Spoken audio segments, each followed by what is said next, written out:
What's up, y'all? It's your girl V here with another episode.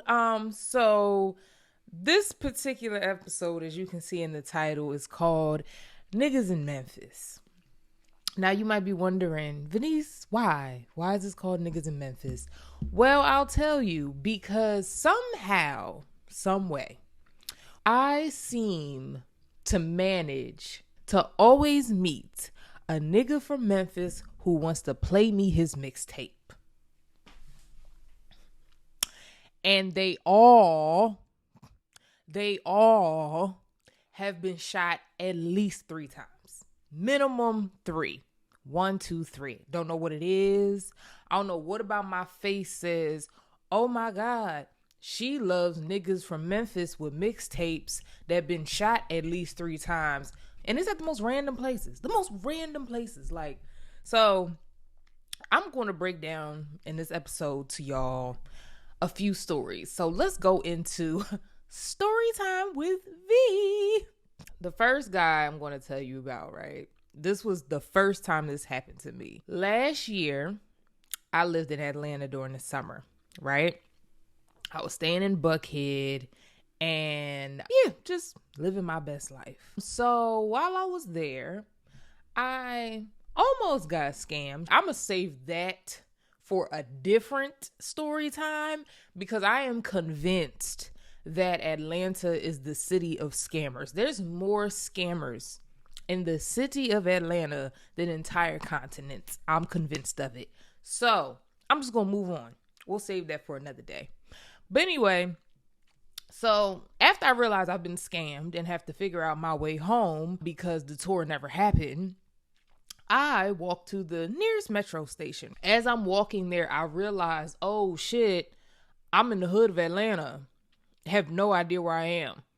Okay, cool. It is what it is. Just don't know where I am. And you know when you've hit the hood, right? Like, you know when you cross that street and like it's that shit didn't change. Some man came up, and I never experienced no shit like this, y'all, but this man came up and he actually tried to sell me weed and then gave me his business card. And on his business card, he literally had weed salesmen on his business card and told me to reach out whenever I need some. I was like, oh, wow, they different out here. I ain't never seen a salesman of the cannabis have a business card. So anyway, get to the metro station. Boom. Figuring out how to get home. So the metro system in Atlanta is 2 lines. There's a gold line and a red line. I needed to take the gold line to get home because where I was staying at was actually like a block from the stop, because where I was staying at, I was house sitting for a friend, and long story short, her apartment, well, I guess I can tell y'all because they don't live there no more, but they used to live at the apartment complex that was attached to the Salesforce in Buckhead. So if you're familiar with Atlanta, you know where the Salesforce is in Buckhead. So you know that the Salesforce in Buckhead is attached to the metro station. It has like a little bridge that crosses it so that people can come into work. Boom, you right there. So that's the station I had to take, the stop I had to get to go through Salesforce to get to the apartment complex I was staying at.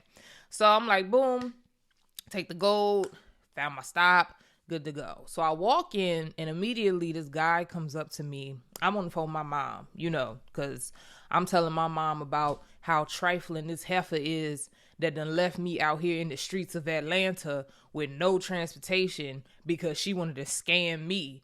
But anyway, so my mom, I'm on the phone with her. This guy comes up to me and he basically was like telling me, you know, I look beautiful, blah, blah, blah. He was like nice. He was well spoken, but he was not dressed like how I would expect him to be. Not that like you have to be, you know, dressed up to be well spoken, but my man's had on like, he looked like an ad from 2001. He had the super baggy jean shorts that go down almost like past the calf, but right above the ankle. So it's that weird length that almost looks like khakis, but it was just niggas didn't know how to dress back then. And then he had on like this tank top. It's like a black tank top, had holes in it, but I was like, maybe, you know, he just had a rough day. He might be a mechanic for all I know, you know. Then not even gonna get into the shoes, but yeah, you know, it was like he didn't look the part, but he was super sweet, you know, just the way he was talking, like his voice, it didn't match how he looked. So I'm like, okay, clearly I prejudged, and I am very big on don't judge a book by its cover, but I judged the book by its cover. Now later I realized I judged that book correctly, but in that moment I'm like, okay, you know what? Let me go ahead and hear homeboy out. So he just kept talking, and I was like, yeah, da-da-da. He was like, oh, well, I don't want to interrupt your conversation. I just wanted to tell you were beautiful, and I wanted to put a smile on your face. So let me pay for your ticket. And before I could say yes or no, he already put his money in to pay for my ticket to take the metro, like the subway. So I was like, oh, okay, well, that was nice. Thank you. And he was like, oh, no problem. Have a good day, beautiful. And then he went back to where he came from.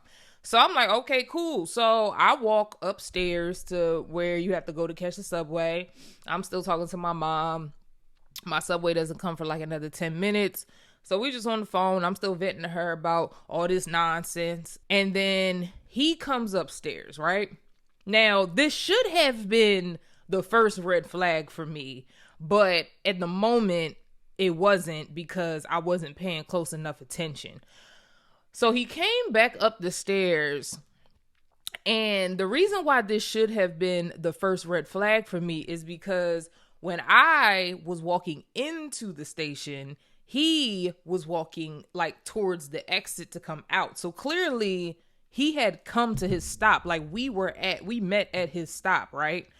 So why are you going back upstairs? And to go back upstairs, that means you had to buy another ticket. Because if you already had a ticket, then you would have already been upstairs and I wouldn't have met you downstairs. But you bought my ticket and then you were about to leave. So, yeah. But no, in the moment, I was still all hung up about this scam and this heifer I tried to support that I wasn't even paying attention, right? So he comes up. My mom had to go, so I told her, you know, stay near her phone in case I need her, but I'll call her when I get home. And then we're talking, we're like communicating back and forth, and everything's cool. So he tells me he's from Memphis. I'm like, oh, that's what's up. I tell him I'm from Pennsylvania. It's like, oh, that's what's up. You know, we're just talking about different stuff, and nothing alarming just yet. And then that's when we get on, that's when we get on the subway, and I sit down, and he asks if he sits next to me. I'm like, sure, that's fine. And so then that's when he's asking me, oh, where do you have to go? So I'm thinking to myself like, oh, wait a minute. Why does he need to know where I'm going? So I like paused for a second, and then I thought about it, and I was like, okay, I know that I'm going to Buckhead. My stop is not Buckhead. But I do know that the red line goes straight to a stop called Buckhead, right? So I was like, so I immediately just said Buckhead because I'm thinking he'll think that I have to go over to the next train, which is exactly what he thought. So I was like, oh, Buckhead. And he was like, yeah, you got to get off when we get here so that you can cross over onto the red train to go to Buckhead. And I was like, oh, thanks. And I'm like, so where are you going? He was like, oh, I actually was just going to escort you home if that was okay. I'm sorry, what? What do you mean you were going to escort me home if that was okay? Sir, I don't know you. I just met you today. I don't know you. So now my survivor skill, my street skills, like all of that is everything is my anxiety's up. My street smarts are coming out. So I'm like, okay, Veniece, somehow we managed to get into this, right? Because I was too distracted by this heifer that scammed me. I had to let that go. And then I'm like, okay, how do we get out of this? Because clearly he's batshit crazy if he think he gonna escort me home. So I'm like, okay, so I have to put him under the impression that I'm okay with him taking the train with me, right?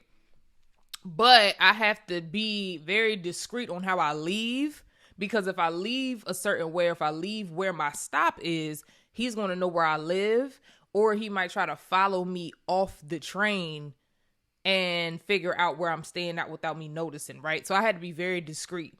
So I'm sitting there with my jaw dropped, just shocked, because I'm thinking all of this that I'm saying to y'all as he's like, after he said that, I didn't respond. So then he immediately goes like, well, he was like, I don't have to follow you home, but I can at least make sure you get to the right train stop. So that's when I said, oh yeah, that's fine. And I immediately thought to myself, I'm getting off at the wrong stop. There's no way that I'm going to get off at the correct stop. I just told y'all where my stop was. My apartment that I'm staying in is literally connected to the station. If I get off at that stop, he's going to know exactly where I'm staying at. Absolutely not. So I was like, yeah, that's fine. Do what you want to do. The metro is a public place. You pay for your ticket. That's fine. Just don't follow me home. He was like, all right, bet. But in the back of my head, I'm just like, I'm definitely getting off at least 2 stops early. Minimum at least 2 stops early. So now I'm like, okay, this man's crazy. So my radar is up. But I also know that I can't call him out for being crazy because I don't know what type of crazy he is. I don't know whether he'll do some shit to me on this train in front of everybody. I don't know if he'll try to snatch me up. So I have to make it seem like I'm on his team. You feel me? While also being very smart about how I move from this point forward. So I'm just talking to him because I can talk to anybody. Like, I can make anybody open up. I'm very adaptable. I can make people feel like I'm very comfortable around them when I'm not. So yeah, it was cool. So we're talking, and that's when he starts telling me about his mixtape, because all the niggas from Memphis had to have a mixtape. He had to play me his little intro, hit me with a little 8 bars, cool. I made it sound like it was the best thing I had ever heard. I'm not even gonna lie to y'all. If he played it for me right now, I would not have the slightest clue that I heard it before because my anxiety was so high. I couldn't hear shit. But yeah, so then we proceed and he starts telling me about back home in Memphis and how he was the protector of the neighborhood. And that's when I immediately registered, oh shit, he's a killer. Definitely a killer. Okay, cool. And so he was saying he had moved to Atlanta to change his life because he couldn't take being the protector of his neighborhood anymore, and it was ruining his life. I was just like, wow, man, that's wild. That's I'm sorry to hear that. I don't know what the fuck to say to that. What do you say to a killer? I don't know. So I get off, right? Now I'm like, okay, that 2 stops is now turning into 5 stops early. So I get off at the next stop. He follows me off. I'm like, oh, I thought we had an understanding that this nigga was going to get off at the train and then go fuck home. Why is he getting off when I'm getting off if he's not following me home, right? So now I'm like, oh, I really got to play this shit off. So he's sitting here and the sign has said that the train was coming in, I think 15 or 20 minutes because there was some type of delay. So I'm like, okay, at least I'm in a public place. There's a lot of people around. I'm okay. I'm texting people like, hey, if I call you, please pick up on the first try. Here's my location. Because I don't know what the fuck's about to happen.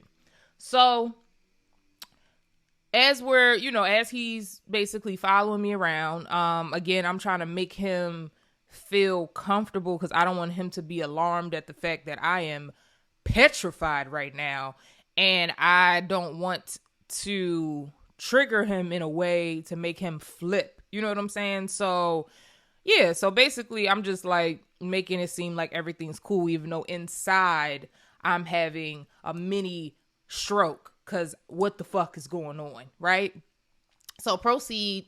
We're sitting at a bench waiting for the train because remember, I told him I'm getting off at the Buckhead stop, which was on the red train. So now he's under the impression that we're switching from the gold train to the red train. So while we're waiting on the red train to come, or subway, whatever the fuck they call it, he proceeds to tell me how he faked his own death. What the fuck is happening, yo? How do I get in these situations? How am I sitting at a metro stop in Atlanta, Georgia by myself. This is literally, I think, my second or third day in Atlanta. How the fuck do I end up sitting next to somebody trying to follow me home who was the protector of his neighborhood, quote unquote killer, and now is telling me that he faked his own fucking death? What? So, anyway, this is just so wild. So when he tells me this, I ask no follow-up questions, because that to me sounds like if the police for any reason see a tape at any point during this interaction of me and him, and they ask me anything about his existence, his identity, him faking his own death, I want to be able to say legally with my right hand on the Bible that I don't know nothing. So I didn't ask shit. I didn't ask nothing. I know everybody, because whenever I tell people this story, they're like, oh, well, what did you ask him? Why did you? No, that's none of my fucking business. My dad is a retired attorney. I know how this shit goes, and I know how this shit works, and I know how bad it can get. If somebody, and this is me giving y'all advice, if somebody tells you that they faked their own death, the last thing you should do is ask a follow-up question about it. You should move on to another topic. And that's exactly what I attempted to do. But somehow that didn't work out too well for me. So when he says he faked his own death, I'm like, oh, wow, that's crazy. So, and I remembered he had mentioned his grandfather and how he missed him when we were on the train. So I was like, oh, so have you had the opportunity to, see your grandfather since you've been out here, or talk to him? Like, how's that going? That was literally the worst question I could have asked that man. That was literally the worst question I could have asked that man. He says, and I quote, well, he's not speaking to me at the moment. And I'm like, oh, why not? Should have registered to my dumb ass, probably because he faked his own fucking death. But no. It didn't at the time, because my anxiety was up. So all my smarts went out the window. So yeah, I was like, why is that? And he was like, well, when I faked my own death, when I got here to Atlanta to try to start new, the way I went about it, my family and friends were under the impression that I was wrongfully killed at the hands of the police or some shit like that. So they came all the way to Atlanta and were storming outside of the courthouse trying to protest for my death. So in order to get them to stop, I had to call my grandfather and confirm to him that I was still alive. Y'all, I couldn't make this shit up if I tried. Like, what? So his grandfather hasn't talked to him since then, and I don't think the rest of his family has either. 'Cause why would they? What the fuck is wrong with you, sir? But yeah. So then, at this point, I'm trying to do anything to change the subject, but I couldn't think of anything because I was afraid if I asked any more questions, he was going to get back to this faking his own death thing, and I genuinely didn't want any information at all, right? None, nada, no, good, I'm Gucci. So that's when I'm sitting there in silence, awkwardly, and he decides that he wants to apologize if he has a lisp because he just got his tongue pierced for I think it was the second, third, or fourth time. I don't remember. I just know it was more than once. And I was just like, oh, well, I didn't notice a lisp, but okay. And he was just like, yeah, because I have to make sure my tongue is always pierced because I love pleasing my women. Oh, God. So not only are you a murderer who faked his own death, but you're also a creep. Can this get any worse? So I'm just like, at this point, I don't have any more questions, right? I have no more questions at all. So I text my mom and begged her to call me immediately. So she calls. I pretend it's an emergency. he is still trying to escort me home, right? So he's like patiently waiting. The red train comes. Now, this is where I realized my finesse is low-key GOAT level. Like, I don't know how I pull shit off the way I do, but your girl does what she got to do to survive out here in these streets because niggas is wild. So, train comes. I get on the train. Now, mind you, this is the red train. I have to get back to the gold train, but he's under the impression that I have to get on the red train to get to Buckhead. So, I get on the train immediately, but I'm talking to my mom and I'm standing by the opposite side. Now, I'm doing this on purpose and you'll see why. So he gets on the train and he sits down on the other side and tries to gesture like he saved me a seat, right? So right before the train doors close, I jump out on the opposite side. And by the time he realizes I jumped out, the train's gone. Because I literally timed it that I would jump out on the other side as the doors were closing so nobody could come behind me. And like I said, he was sitting, so he would have to get up, run over. It'd have just been too much. So he's gone now. So now I walk all the way back around, go back to the gold side and catch my train home. And that's how I safely got home from this crazy nigga from Memphis. Whew.